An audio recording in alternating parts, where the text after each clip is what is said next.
A moment of silence is going to mark the time exactly 1 week ago when the first marathon bomb went off. Then church bells will ring in Boston and across the country for those who died. Meanwhile, investigators may be getting valuable new information from the bombing suspect now in the hospital. ABC's Brandy Hitt is joining us with more. Good morning, Brandy. Good morning, John and Diana. Law enforcement sources tell ABC News that the terror suspect, Johar Tsarnaev, is awake, and he's being questioned by authorities about possible accomplices and whether there are any other bombs that may not have exploded. With a throat injury, though, he's having to write down these responses 1 week after the terror attack. Law enforcement sources tell ABC News terror suspect Johar Tsarnaev is awake in a Boston hospital and being questioned about possible accomplices and unexploded bombs. The 19-year-old is responding in writing due to a serious throat injury authorities say may have been self-inflicted. They had other bombs, they had other explosives, and they were probably planning to do something else. This is the first moment an elite federal interrogation team has spoken to Tsarnaev since Friday's dramatic end to the manhunt. He's moving, flailing about, quite a bit of movement. New video shows him hiding in a boat as stun grenades exploded, leading to his capture.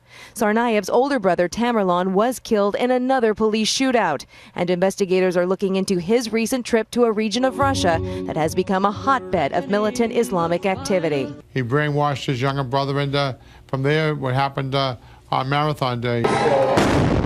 Federal authorities say the amount of evidence is overwhelming, including this photo showing Johar placing a bomb near 8-year-old Martin Richard, who was killed. Families gathered at Sunday Mass to remember the victims. A wake was also held for 29-year-old Crystal Campbell, who will be laid to rest on Monday.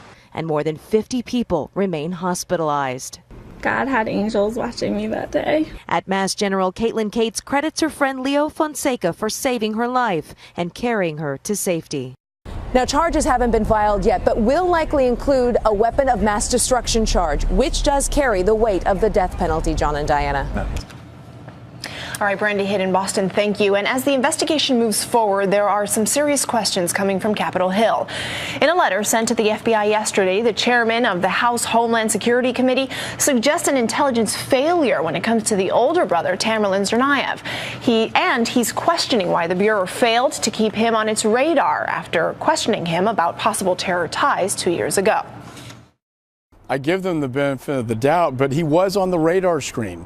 And somehow he got off the radar screen and traveled overseas to one of the most dangerous parts of the world. The questioning of the elder Tsarnaev by the FBI actually came at the request of Russia itself. A family member tells us he was very religious and that he became that way while here in the United States. And we can't forget the survivors of last Monday's attacks. More than 180 people wounded in the attack. As of this morning, 3 of the 52 still hospitalized are in critical condition. One of them is Boston Transit police officer Richard Donahue. The 33-year-old was severely wounded in the early Friday shootout with the bombing suspects.